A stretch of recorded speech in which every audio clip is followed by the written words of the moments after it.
Les ventilateurs tournent à plein régime et les vaches s'économisent comme elles peuvent.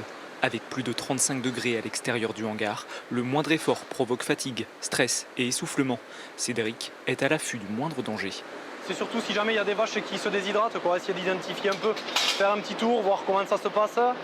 Et c'est ce qui nous permet de voir s'il faut faire des modifications sur les réglages des ventilateurs ou mettre notre point d'eau.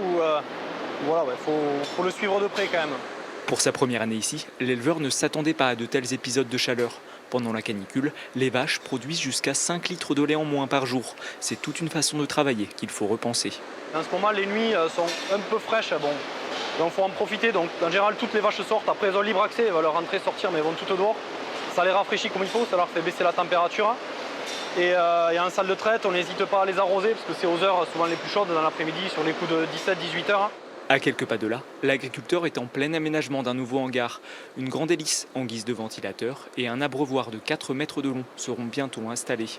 Car c'est tout l'aménagement des bâtiments agricoles qu'il faut repenser face au changement climatique. La Chambre d'agriculture a lancé son grand plan BAT-Cool pour faire un état des lieux dans ce domaine.